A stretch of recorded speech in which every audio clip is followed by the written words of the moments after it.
Hey there. Subscribe to my channel. And also press this.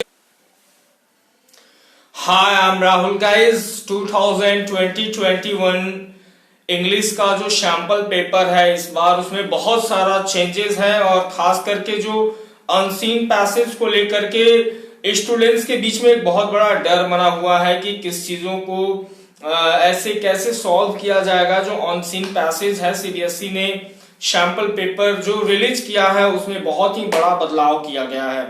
Guys पहले तो I want to tell you that in previous time जो CBSE ने questions select करता था पहले जो इस सैंपल पेपर मतलब 2021 बोर्ड से पहले का जो सैंपल पेपर हुआ करता था उसमें जो अनसीन पैसेज होते थे वो ट्रेडिशनल वे के होते थे, जिसमें आपको इजीली जो क्वेश्चन के आंसर होते थे वो पढ़ने के बाद क्या होते थे मिल जाया करते थे। लेकिन इस बार सीबीएसई ने सोचा कि जो मार्क्स बहुत ज्यादा आते थे 99, 97, 95, तो सीबीएसई थॉट दैट कि no I have to make some changes regarding the passage.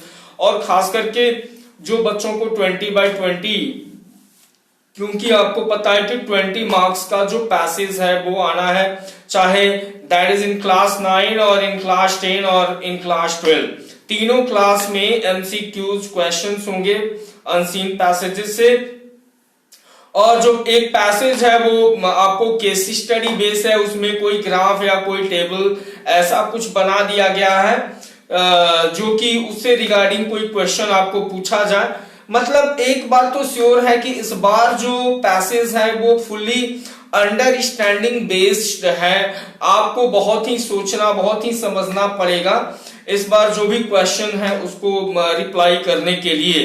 तो आज मैं आपको बताऊंगा कि जो टिप्स हैं जो सीक्रेट्स हैं जो भी इसके कैसे अनसीन पैसेज को सॉल्व किया जाए एग्जाम में। तो जो last up to the till end इस वीडियो को देखो ताकि समझ में आएगा कि पैसेज को कैसे सॉल्व करना है। और मैं एक पैसेज भी सॉल्व करके आपको बताता हूं यहां पे कि अनसीन पैसेज कैसे सॉल्व करना है। आपके जो 3 टिप्स हैं guys, you have 3 tips to solve the unseen passage. या फर्स्ट टिप मैं आपको बता दूं कि पहले तो योर रीडिंग शुड बी, आपका जो पैसेज रीडिंग है वो एकदम अप्रोप्रिएट होना चाहिए। और जो रीडिंग करने के बाद उसका जो अंडरस्टैंडिंग है वो अच्छे से आप उसको समझो। सेकेंड टिप जो है उसका जो सेंट्रल आइडिया है पूरा पैसेज, क्योंकि इस बार जो पैसेज है अनसीन पैसेज वो आपके अंडरस्टैंडिंग बेस है, तो उसका जो सेंट्रल आइडिया है वो कहना क्या चाह रहा है, वो किस बारे में है, उसका थीम क्या है उस पैसेज का, वो आपको समझना पड़ेगा पहले। और जब आप सेंट्रल आइडिया समझ लोगे तो उसमें जो भी क्वेश्चंस आस्क किए जाएंगे वो आप इजीली अंडरस्टैंड कर पाओगे and you will give the best reply for that. Guys MCQs के जो क्वेश्चंस होते हैं वो तो लगता है कि नहीं ये क्वेश्चन ठीक है, वो क्वेश्चन ठीक है, वो भी क्वेश्चन ठीक है, तो इसमें क्या होता है कि हमको बहुत बड़ा प्रॉब्लम हो जाता है कि नहीं कौन सा ठीक लगाऊं कौन सा राइट है।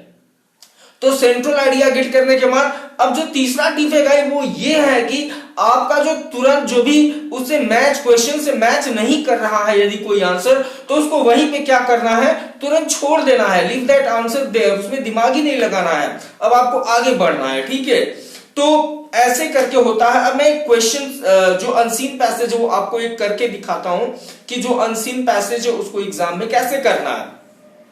यहां पे हम देख लेते हैं कि जो एक पैसेज है the US 2017 international year tells that sustainable, मतलब ये पूरा टूरिज्म के बारे में है। This passage is related to tourism या and it is an important tool for development, most importantly in poor countries and these communities and countries. Today sustainability, environment and social and economic increasingly recognized as the benchmark for all tourism business। और आप देख सकते हो यहाँ पे, ठीक है, ये जो यहाँ पे टेबल दिया हुआ है यू कैन वॉच इट या and this table is given there, मतलब ये आपको केस स्टडी बेस है, ये टेबल को अच्छे से देख लेना। चलो ठीक है, उसके बाद आपको यहाँ पे 4-5 पॉइंट दिए हैं जिसमें रिलेटेड टू यहाँ पे क्या है, based on data collected by survey by travel bureau the following market profit of an eco tourist was constructed.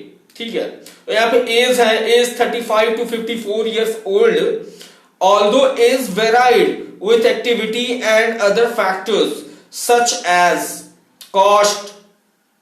ठीक है, जेंडर में दिया है 50% female and 50% male, although clear differences based on activity were found. तो ये लोग हैं जो टूरिज्म में ज्यादा अपने आप को ऐसे करते हैं. Education 82% were college graduates, a shift in interest and eco tourism for those who have high levels education to those which less education. अब यहां पे आप देख लो, ये तो समझ गए कि टूरिज्म से रिलेटेड ये क्या है, पैसेज है.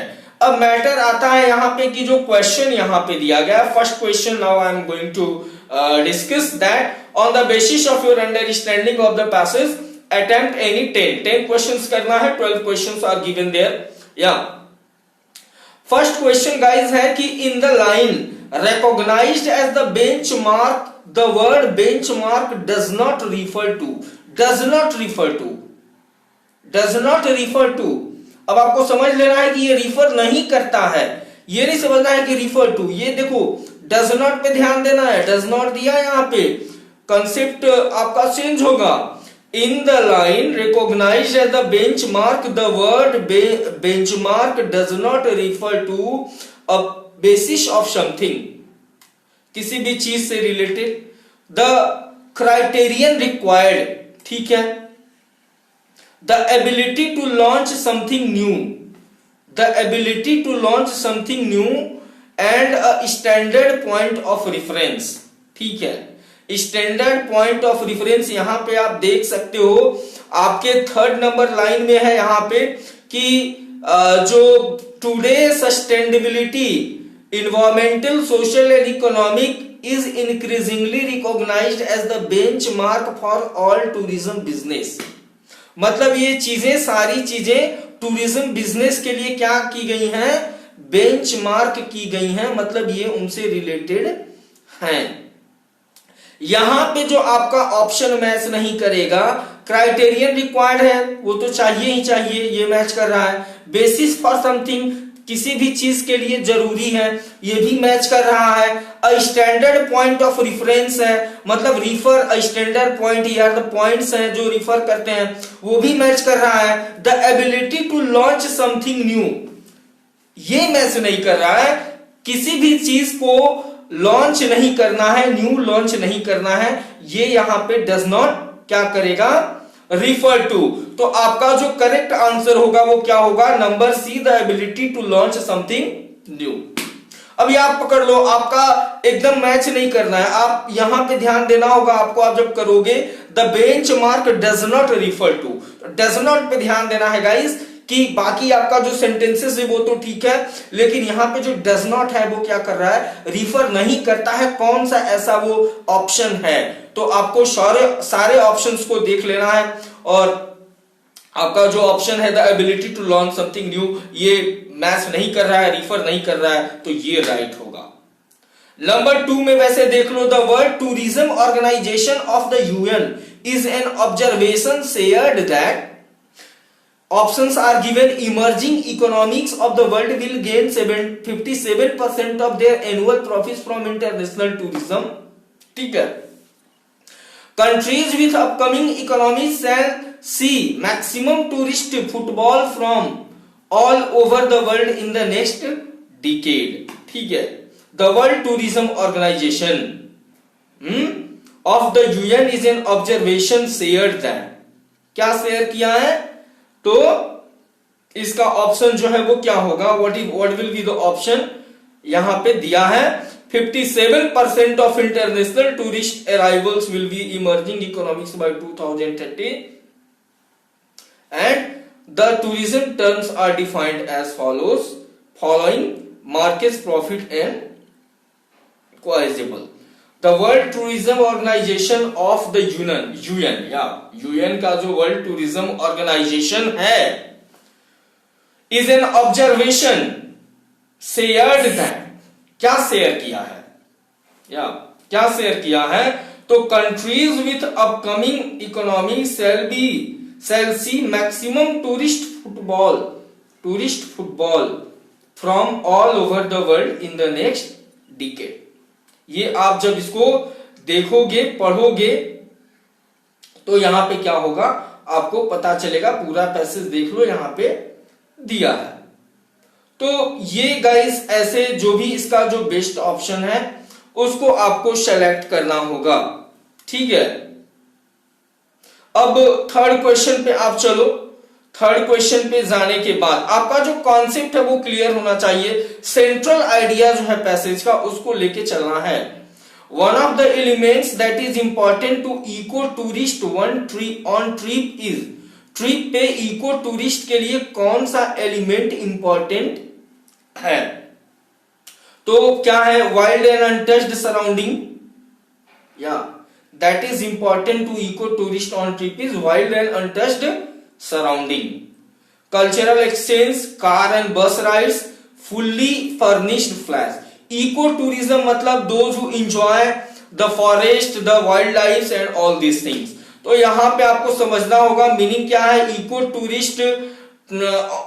टूरिस्ट ऑन ट्रिप पे कौन सा ऐसा ये दिए गए ऑप्शंस में से एलिमेंट है जो उनको अच्छा लगता है, मजा आता है? तो वाइल्ड एंड अनटच्ड सराउंडिंग है, ठीक है। वाइल्ड सराउंडिंग हो, उनके अगल बगल जो भी जंगल हो, वाइल्ड लाइफ हो, ये उनको क्या लगता है? अच्छा लगता है, दे लव इट। तो ये आपका ऑप्शन पकड़ लो, ये ठीक हो जाएगा।